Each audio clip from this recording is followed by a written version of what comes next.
Hey, how's it going guys, and welcome back to another video. In today's video, I have the absolute pleasure of interviewing London 2012 Paralympian Jack Bridge. In this interview, Jack will be discussing about the impact haemophilia has made in his life, his stories at the London 2012 Paralympics, as well as the campaign he's just recently got involved in called I Am Number 17, which is about spreading awareness for rare diseases. This is definitely an interview that you don't want to miss. I will link Jack Bridge's social medias in the description, as well as a link to the Haemophilia Society and the I Am Number 17 campaign. Make sure you subscribe, like this video, and check my social medias of when I'll be posting next. So without further ado, I hope you enjoy this interview. So for today's guest is a very good friend of mine and London 2012 Paralympian, Jack Bridge. It's great to speak to you, Jack, and thank you for accepting to do this interview with me. You're very welcome. It's exciting to be on your show. It's great. First of all, how have you been doing over the pandemic? It's been a bit of a struggle, if I'm honest. I was at the start of the first lockdown in March, April time last year. I was based in Oxford, so I was working for a big market research firm, doing first of all like a research job, and then moved over to more of a commercial role, and then I got put on furlough for April, May, June, July, August, and then I got let go in the September, which was really gutting. And then I'd moved back home during lockdown in about May, June time, because I was paying quite a lot in rent and not really needing the room, so I decided to come home, and then I spent the summer revamping my parents' garden, which was like, it actually gave me some purpose to the day, and it was really good to do something that wasn't desk based. So the lawns were looking immaculate, the beds were perfect, the flowers were looking good, but obviously on the back burner I needed to find a job, so I spent from September through to December trying to find a role. I managed to get a couple of job offers, actually, one for the company that owns My Protein, but then the job that really kind of caught my eye was the role that I'm in at the minute. I'm partnership manager for a policy company down in London who liaise with massive pharmaceuticals on kind of implementing strategies where we can help people, access to treatment and kind of make people's lives with rare disease a lot better. So that's something I'm really passionate about, and something that I've really enjoyed doing over the past kind of month and a half. So it's been a bit of a tale of two halves for me in lockdown, where one I've been like on furlough and just kind of unemployed for a little bit, but now into the kind of like second wind of it all, and I'm happy in the role that I'm doing, and it's working from home, which is a bit different. Never really had that before, so I had to learn how to work again, but here we are. We're good. I'm happy, and I'm fit. So yeah, I'm doing all right. That's really good to hear. It's so good that you've managed to secure a job, and obviously the first part of lockdown wasn't too easy, but it's really good to hear that you're happy and working again. Exactly, that's the main thing. So now, I said at the start of the interview, Jack is a Paralympian. So Jack, could you be able to talk about what your disability is and how it affects you and the impact it's made on your life? Yeah, so I suffer from a blood condition called severe haemophilia. Basically what that is there's lots of proteins in your blood that do lots of different jobs, and I'm missing the protein that helps my blood internally clot. So if I cut myself, I form a scab like anybody else. But if I bang myself, then that's where it becomes a bit difficult, because how everybody else kind of forms bruises, my blood just doesn't clot properly, so it doesn't form that purple bruise. It just kind of gets bigger and bigger and bigger until it gets really, really serious. And it's especially dangerous if I have a bang on the head or it has an impact on my joints. Now, as a young kid, I was really, really active. I played football, played cricket, and I've had bleeds into the joints. Now, when blood gets into the joint space, you've got the cartilage, which acts as like a lubricant between the two bones. When blood gets in contact with the cartilage, it's almost like very acidic, and it breaks that cartilage down. And when bits of the cartilage drop off, the body thinks that the bone's broken. So then it sends lots of protein and calcium to try and fix the bone. And you end up forming osteophytes, and then end up having osteoarthritis, where it's pretty much just like bone on bone, and it can become very painful, and usually ends up with the joint being fixed. So I can't straighten my left arm. That's as far straight as it goes there. It doesn't go any straighter than that. And it's a similar story with my left knee and my right ankle. So that's kind of as you look at it, as more of like a streamlined view. If you go into a streamlined position, against someone who is able-bodied is nice and streamlined, whereas I've got kinks here, there, and everywhere, which puts me at a major disadvantage when it comes to swimming against able-bodied swimmers. So that's kind of like my main disability. And then when I got classified as a para swimmer, I was classified in the least physically disabled class. That was S10, SB9, SM10. Yeah. Like you said, I forgot to mention at the start that Jack is a swimmer as well. So I used to train with you, Jack, in 2014 for a good few years, I think. Yep. And I know how determined and hardworking you were in order to achieve your goals. As well as that, every time I saw you on poolside, you were always in a good mood, lifting people's spirits up. And it's just good to see that you were inspiring the next generation of swimmers, which like I was a part of. So could you be able to talk about how it affected your swimming through training and in competitions? What, my impairment? Yes. Or yeah. It's really difficult because it's almost like a learning curve, and you have to learn like limits of your body because of the specific nature of how my blood works. If I did too much on a kick session, for example, I'd know that I'd be out of action to do breaststroke for the next couple of days. So I'd normally, ask to do a kick session on a Friday night, so that I had a Saturday morning where it'd either be recovery or non-breaststroke sets, so that I had Saturday and Sunday kind of to recover. And then I could go again for, say, like a speed session or, an explosive session on Monday morning, and then be ready for the gym afterwards. And it was just a case of when I first started being a world-class athlete in 2009, 2010, it was a case of trying to explore how far I could push my body and the limits of my condition to allow me to get the training I needed to be successful at whatever competition was at the end of the kind of 16-week block. And I felt like I did that pretty quickly in 2010, 2011, so that when I moved over from my home club at Preston, I moved into more of like a regional squad. It was Gallica, and then it kind of came together with Preston, but we were more of like a performance squad and sat above everybody else.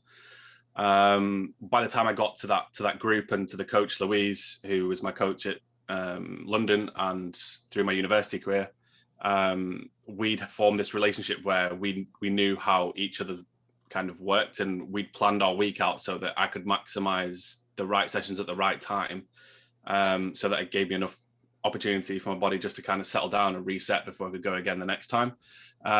So yes, it did impact it, but it was a kind of it didn't stop me from doing anything, and that's something I'm very keen on doing and talking about. But it was important that we didn't get silly with it, because I'd just end up losing out anyway. And that's something that probably happened in 2013 in the lead up to the World Championships. I had a massive knee bleed just out of the blue.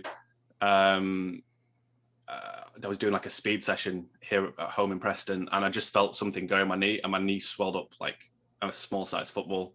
I was in hospital for a week. And at that point, I probably should have just said, "No, I'm not going to the World Champs. Like, I just need to just chill and recover and get better and kind of rehab my knee a lot better." And that's one of the, if I had my time again, I'd probably go back and do that. But yeah, as it got through to my time at Sunderland and Newcastle, my body started to catch up with me a little bit. So my knee started to give me a bit more grief. My ankle started to give me a bit more grief. I had surgery in 2015 and 2017. First 2015, I missed the trials there because my knee just didn't feel right, and I was said to myself, if it didn't feel right, there's no point in going, so I'm only going to lose out. So I went away and had surgery on my ankle, funnily enough, because that had been giving me jip for years. So I had that cleared out, and that was great. Came back in like May, June, July time, just in time for the nationals. So I'm really well there, and then that kind of set me up quite well for the lead up to the Rio kind of Olympic year. But yeah, it's just a case of it was a battle after I came back from London. It was just a battle of being sensible and trying to be the best that I could be. So it didn't stop me from doing anything. It was just more of kind of provide learning opportunities for me, really. Definitely. And I think that's what's so inspiring about you as well, is just that you don't let it affect you. You just like, as if there was nothing wrong really, but then you just work your back off, and it was just so good to see. Yeah, that's the thing. I always felt, and Louise said to me as soon as I got into that group, that regional group, that Jack, if you're going to be successful, you're going to make teams, you need to be the hardest worker in the room. And it's true. I tried to work really, really hard, and I tried to work smartly as well, and just push as far as I could go without, my body pushing back. And eventually it did push back, but that's fine. That's the way it is. And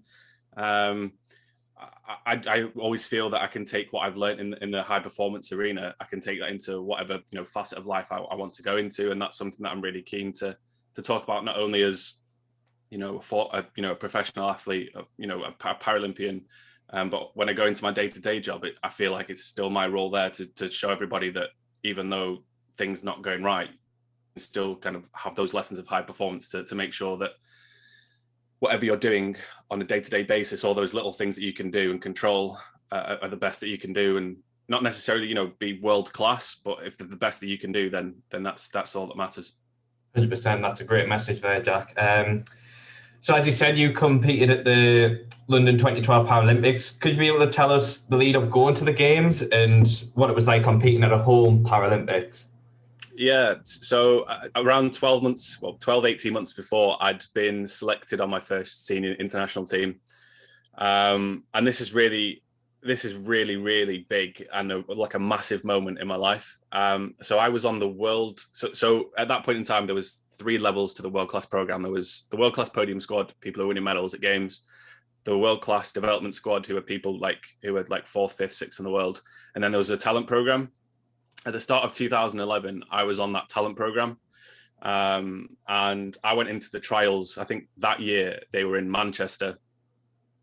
And I was sending, as part of your kind of program commitments, you have to send log sheets into to the administrator every week. And you copied in the head coach of the national squad, the performance director, your coach, the nutritionist, the doctor, literally anyone that had an impact on your kind of performance lifestyle. You needed to send this log sheet to.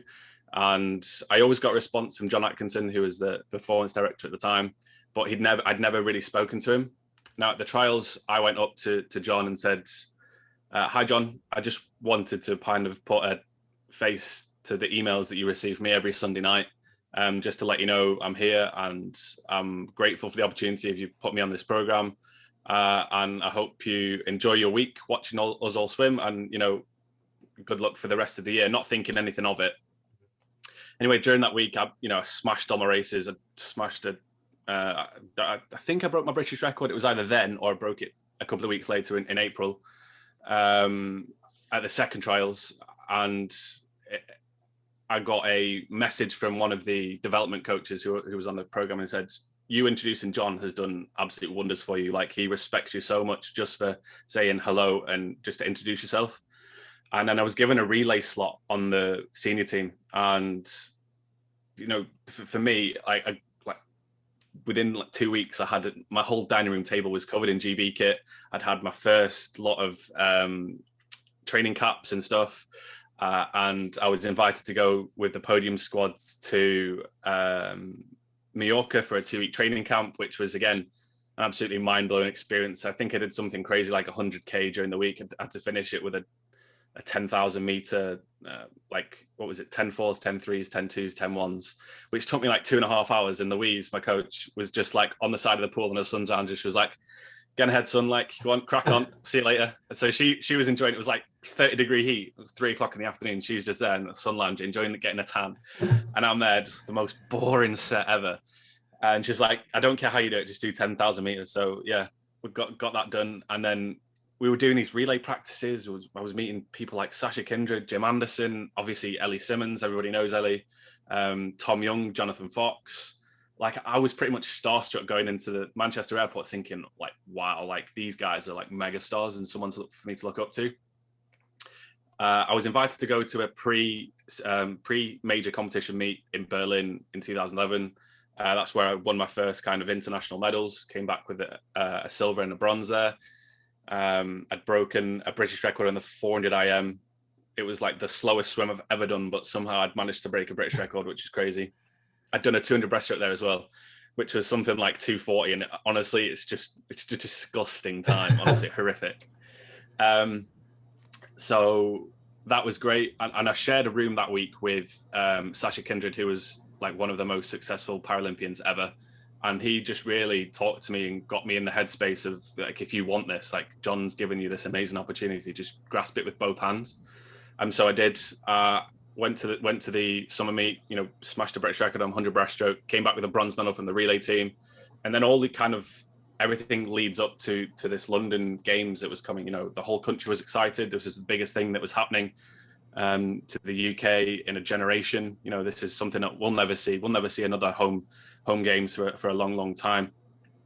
And obviously the normal able-bodied season finishes in like early July, August, and obviously the games isn't till late August, September. So I took the decision to leave my training group at that point, just to leave them in their prep for nationals. I did swim at nationals, but I wasn't living with them and training with them every day. I'd moved myself to Manchester to be with the performance squad, and so underneath Manchester there's another 50-meter swimming pool where the high performance team normally trains. But because it was in the lead up to the London Olympics, there was I think the Australians were based there. So we got kicked up. Yeah, we got kicked upstairs to either the diving pit or the main pool, whichever one was free at that point in time, to do you know, our prep during the day. And then once they went down to London, we had the whole centre to ourselves for like a month. And then the rest of the GB team kind of joined in. We moved into the big Hilton Hotel in Manchester for like our final like holding camp and prep. And we were doing relay practices kind of every other day, trying to get our takeovers perfect and spot on. We had cameras on, and we had the touch pads going to make sure that, you know, we weren't going early or anything. And I remember one practice, I think it was me, James Hollis, Sean had one practice where the combination of takeover time. So normally a pretty good relay takeover time is less than 0.2 of a second. We had one that was less than 0.05 of a second for 3 takeovers. We got it like so perfectly right. Wow. We knew we had a good chance of medaling and of making, you know, being really competitive in the final. So we just put everything into that swim. And then we get down to London. I unfortunately couldn't go to the opening ceremony because I was swimming on the first day. Right. On the first day, I'd swum in the 200 meters individual medley. Now, up until that point, or the trials, the 200 IM was kind of what I was known for. But I was obviously selected on the team for my 100 breaststroke. And I'd swam okay-ish. I'd PB'd at the major championships in Berlin the year before, like a 220, something like that, which was pretty good for me. It put me like I came 6th, I think, in the final, something like that. But after that, I just couldn't get the time down for some reason. Maybe I was concentrating too much on my breaststroke, but I couldn't do it. Anyway, I got to London, swam there, put in a season's best, which was a really, really good swim. It was only, you know, 0.2, 0.3 away from my PB. So I was really happy. Spoke to John about it, and he was like, you know, season's best, like, that's a really good start to the meet. Congratulations. I just missed out on the final. I think came like 12th or something like that, which was fine. I wasn't really concentrating on it. And a cool story I've got is my next swim was the 100 meters backstroke. Now, when I was just diagnosed with my haemophilia, I was 3 years old. And, I got diagnosed when I was 9 months old, but I'd started to have problems with my left arm when I was 3. And it got to the point where it just wouldn't straighten anymore, and as it is today. And the doctor said, because I'm just about to start swimming, and he said, oh, it's a shame, like he's never going to really swim backstroke because he doesn't have straight arms. And funny enough, because I'd swum 100 backstroke at the trials and I was eligible to swim, John said, yeah, we've put you in for 100 backstroke as well. And as I'm sure you're aware, and as everyone that watches this, breaststrokers don't make great backstrokers. No, definitely not. But I can agree. But that's besides the point. That's the whole point of this story is that the doctors said I couldn't swim backstroke straight. I'd be just swimming in a circle. And here I am stood in front of 17,500 people, in front of my whole team, my whole country, millions of people watching at home, swimming 100 meters backstroke. Like, breaking boundaries. It's literally, if someone had told me that back then, I'd have never believed them. But then we get to the final day of competition. Oh, actually, I've got another story. So in between 100 backstroke and 100 breaststroke, I tweaked my knee, and my knee again swelled up really bad. Not as bad as it did the year later, but it swelled up. And that was, as soon as that happened, I was like taken to this like portable hospital that we had just behind our residency in London. and had an MRI scan. I had the knee drained. I got like all the physio that I needed, ultrasounded, everything. And I was back in the pool like within 12 hours, like fit as fine, like everything was absolutely fine. And a couple of days later, I was swimming in the 100 breaststroke. So obviously, I'm going to really desperately need my knee for something like that. So on the last day, I had 4 swims. I had the 100 breaststroke heat and final, and I had the relay heat and final. So as major competitions go, that's pretty hectic. I know Phelps did like 4 swims in like 3 hours or whatever back in Beijing, but for me, that was a heavy day. Normally I'd swim once in the morning, once at night, and that's it. That's you done. I had to swim 4 times. It's the same 100 breaststroke every time. And I was the first swim in the morning, and I was the last swim at night. So my day was massive. I had a lot of time to fill in between each of the heats and then each of the finals. Normally it'd be a case of you do your heat, you go back, you rest up, you do some stretching, you go for a nice walk in the afternoon, come back in the final, smash it, great, brilliant. But I had to kind of preoccupy myself with kind of recovering from my heat, and then mentally preparing myself again to go for the heat of the relay before doing that all again for the finals. And as I said, I was the first person in the pool in the morning. And if you remember back in London, everyone was wearing white hats apart from the GB team. And as soon as because I came out with my big coat on, big hood up, had my headphones in, listening to "Stronger" by Kanye West. I took my hood off, and everyone saw my red hat. And I still had my headphones in at this point, and I sorted my block out, got it into the right position, and just kind of looked up and down the pool, because the way I thought of it, for me not to get kind of caught up in the emotion, I just focused on that kind of 2.5 meters by 50 meter kind of space, and said, this is the only bit of space that I can control in the next kind of 5 minutes. So just make sure you focus on nothing else other than getting your turn right. You start right, you underwater right, and just focus on going through the processes that I'd done every day for this one moment. So 100 breaststroke was my kind of focus and swim for the week. Took my headphones off, and I got put onto the big screen at the end of the pool. Right. And the crowd just went absolutely wild. And I remember just thinking, taking my jacket off, I took my t-shirt off, and once I put that in the box, I just got massive goosebumps. I'm getting goosebumps now. Telling it, yeah.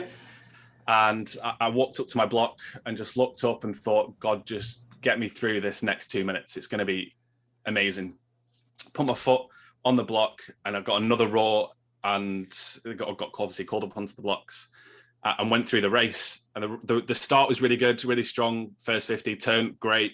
Did my my underwater work after the turn, and I missed my first catch of my first stroke as I came up. Like, right. I kind of just sliced through the water. And I didn't panic. I just kind of focused, and then just went for the next rep, and just kind of then got back into my stroke. And my second 50 was really, really strong. And the guy in lane 4 was the world record holder, world champion, Pavel Poltsev. And I remember I could see him in the corner of my eye, and I could see that I was catching him. And every time my head came out of the water, there was another roar, and I could hear Alan March, who's the British swimming kind of commentator and the commentator for the games. Mm-hmm. He was just roaring me on all the way home, and I just kept on getting stronger and finished perfectly, and touched the wall in 1 minute 10.01. It was a British record by like 2.5 seconds. The crowd went wild, and like I had such an influx of emotion that I just was like so happy with myself, because I was going into the games, I think world ranked 11th or 12th. For me to make the final would have been like an amazing achievement. I'd have had to beat like 4 other people to get there. 100%. And I remember saying in my post-race interview, Rachel, like, this is what I do. This is 100 meters breaststroke. This is what I'm known for. And there was another heat to go after me. And I said, with that time, I'm pretty sure I'll make the final, and I just can't wait to walk out in front of the crowd and here in lane number 6, representing Great Britain, Jack Bridge. And that was it. Just that was the one moment I wanted to say going into the games. That was what I wanted to hear. I wasn't bothered if I was making, getting a medal or whatever. I just wanted to hear that I had had an effect on that games, and I'd heard my name called out at home Paralympic games. Was just something like really, really special. Wow. And obviously I've got that period of time to wait in between, so I had to go and do my swim down, had a quick kind of massage to flush through all the lactate came from the race, and then swim another 1:10 in the relay. Went back and slept, and I was just really, really chilled in the night time. Louise said to me on, I think 2 days before the competition started, she said, "How are you feeling?" I was like, I'm a bit nervous, like it's kind of a big deal. And she was like, "Well, not really. How many 50-meter swimming pools have you seen?" And I was like, "Well, yeah, quite a few. It's a fair point." She was like, "What's the smallest goal you've ever been to?" I was like, "Probably like the North Lancashire meet in Blackpool when I was like 11 or something." She was like, "Well, it's just North Lancs. Like the pool's like double the size, but that's not your bother because you're training that all the time. It's just North Lancs. It's just, it's a blocks. It's 2 bots of flags. Like that's it. Just go and enjoy it and just swim it as if you were swimming in front of 100 people rather than 17,500 and millions of people watching at home." And that's the mentality I took into the final. I swam like 0.2 slower, came 4th, which, an amazing achievement, going in 11th, coming out 4th, like that's crazy. I'll still be convinced this day that the guy that won the race was part of that Russian doping scandal. That's another story. And then came back later in the night and swam for the 4x1 medley relay team. We had a conversation during the day to kind of change the team around. It wasn't always the plan, but we thought we could get a little bit faster and be a bit more competitive if we changed the combination around. So what happens is in Paris, obviously because everyone's a different classification, you add up the person's classification to a certain number. So, and you can have different combinations of different classifications. So the one we were swimming in was a 34-point medley relay. So you can have 2 8s, 2 10s, or you can have 3 10s and a 4, like whatever kind of classification combination you can have, as long as it adds up to 34 or below 34. Yeah, we changed the team during the afternoon and said, we think this might be just a little bit quicker. We went in, smashed it, broke British record by, again, like a 1.5 seconds. And we came 5th in the final. The Russians were really, really strong. The Ukrainians, were really strong. The Chinese were really strong. But, we did our best. We no team has ever gone faster, and is still yet to go as fast as that team did in London. Apart from the World Championship team a year later, but we got disqualified, so it doesn't count. But no, it was an amazing experience. We, again, spoke to Channel 4 afterwards and said, that's it. We had the last race of London 2012. Because the Olympic team, I think we'd won like one or 2 medals. I think Michael Jameson, did he win or did he came second in the tuna breaststroke? Yeah, he got the silver.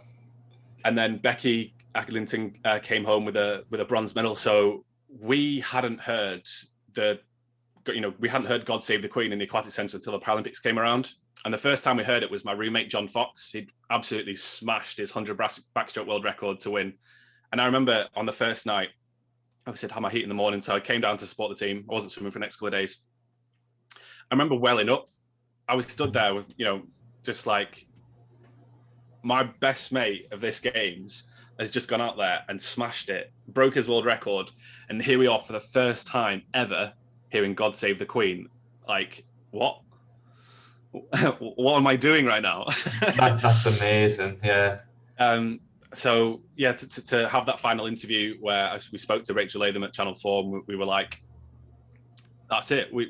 I think this team and this country should be very proud of what this aquatics program's put together, and proud of every single athlete, both Olympic, Paralympic, of what we've done to kind of put on the best show for the country. This is the biggest thing to happen in a generation, and it's now on us to make sure that whichever competitions come next, or whatever journey future sporting stars go on, that they're inspired when they look back at London 2012, and we hope we've done that for everyone and everyone watching. 100%. And that's it. And you definitely have, and that's an amazing story, Jack. Just everything that you said, and especially like with your 100 breast breaking the British record. Did you break the British record in the heats and then qualify? Yeah, broke it in the heat.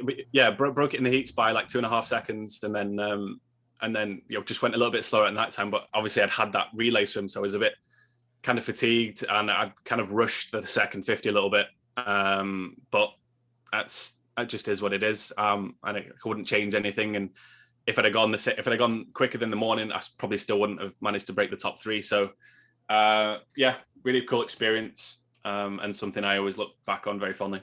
Wow. Yeah.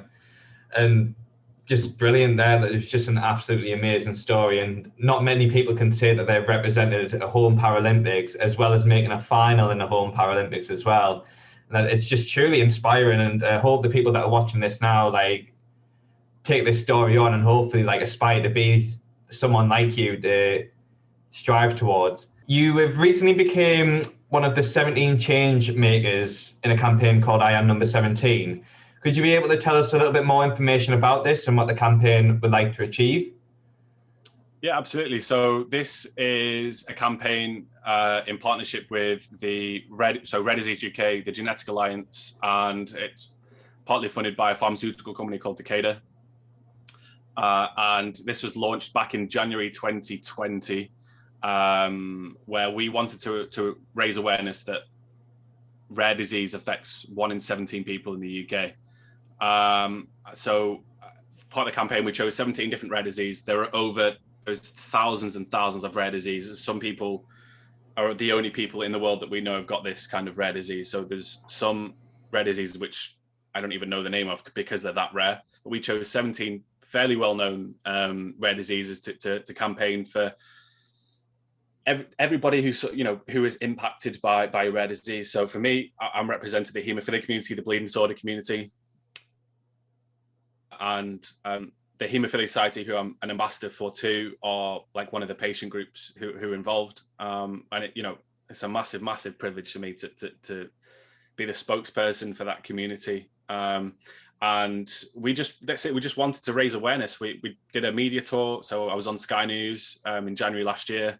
I was on live there in their afternoon show, just talking about my experiences and how important it is just to talk about people with rare diseases, because even though this isn't really rare disease driven, but when I'm having a bad day and my joints are sore and I'm struggling to walk, I have a blue badge. And because I've got, 4 limbs and I'm not in a wheelchair or whatever, I still get those kind of dirty looks, as if to say, mate, you're not disabled. Like you shouldn't be using a blue badge. And one guy asked me, what's the nature of your disability? And I'm just thinking that, mate, that's none of your business. Yeah. The people who decide who should have and who shouldn't have a blue badge, they have the powers to do that. So it's not your responsibility.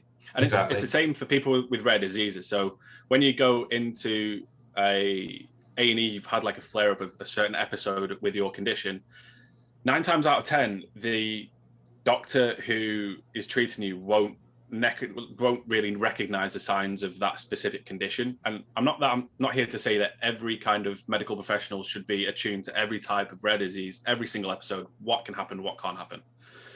But especially for me, my parents went through hell trying to get me diagnosed. So I was taken into hospital on a Friday, and it took until like the Monday, Tuesday for them to think, yeah, like we'll do a blood test and see what's going on.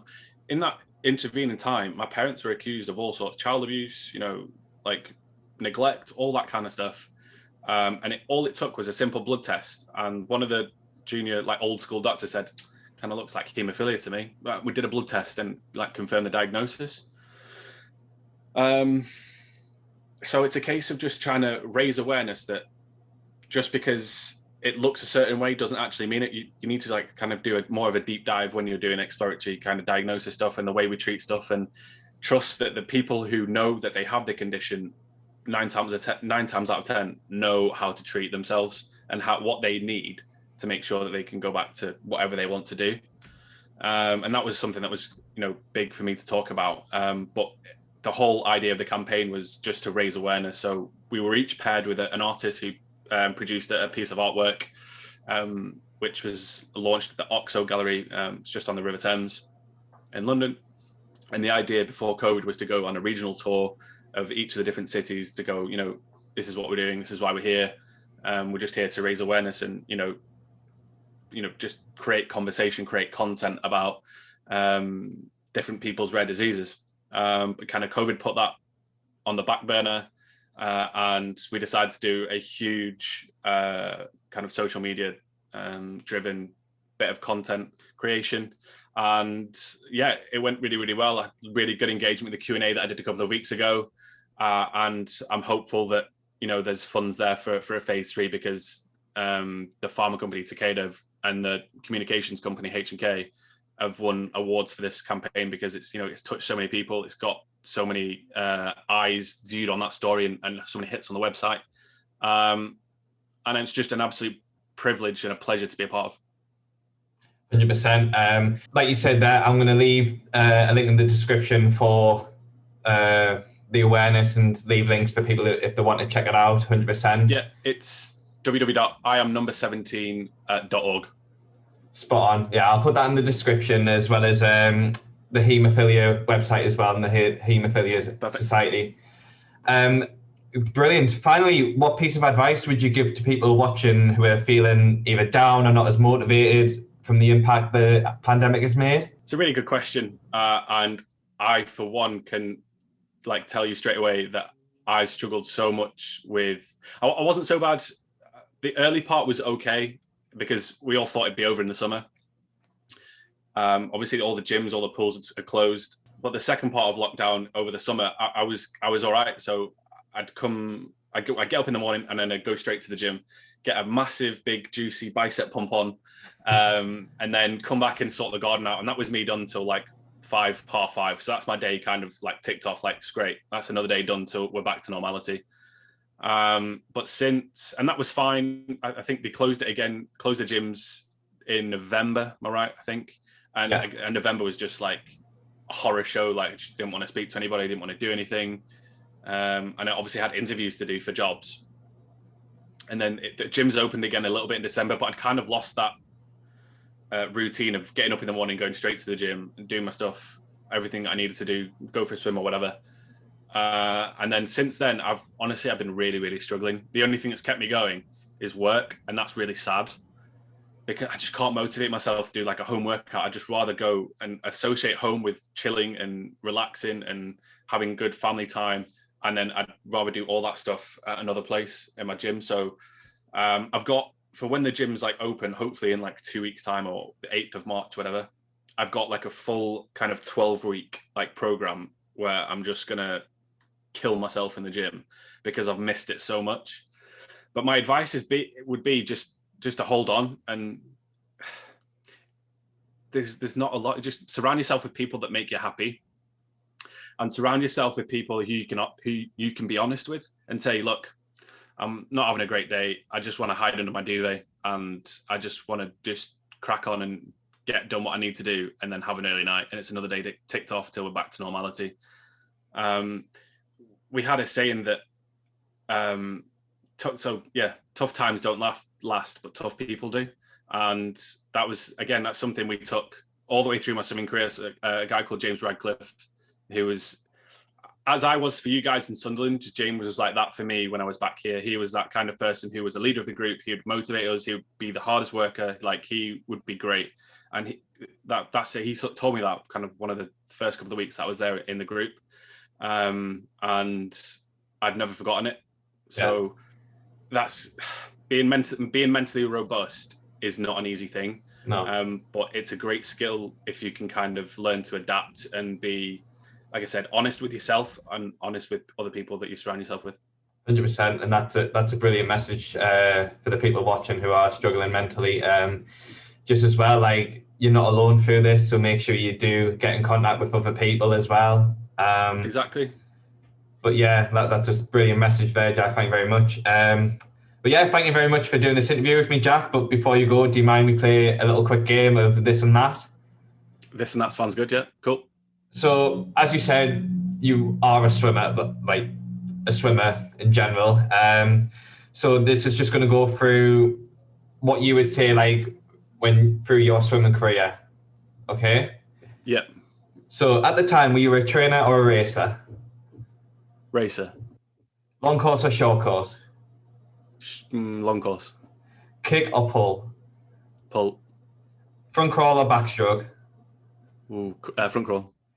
Breaststroke or butterfly? Breaststroke. Training outdoors or indoors? Outdoors all the time. Individual bronze or relay gold? Individual bronze. And speedo or arena? Oh, that's a tough one. Speedo. Nice. Caught you off guard on the last one there a little bit. You did, yeah, because old school speedo, like from like 2009 to like 2014, speedo was like the don. And then once PT came through and there's all these power skin stuff, and yeah, everyone just thought, yeah, he swims 56 seconds under breaststroke. It's going to make me swim 56 seconds. Yeah, definitely. That's not taking into account that the guy's an absolute beast, but that's by the way. Yeah, well, brilliant. Thank you very much for doing this for me, Jack. It was an absolute pleasure to talk to you. It's been an absolute pleasure. Thank you, Jay, so much. And yeah, and if you guys want to follow me, I'm at @swimmer_JB10 on Twitter and at Bridgie94 on Instagram. Yeah, I'll link your social medias in the description below as well. But yeah, thank you for doing this for me, Jack. It was a really inspiring interview, as well as amazing stories that you've told. And yeah, I wish you well for the future, and hopefully we'll be back in the gym and the pool very, very soon. Absolutely. Be in touch soon.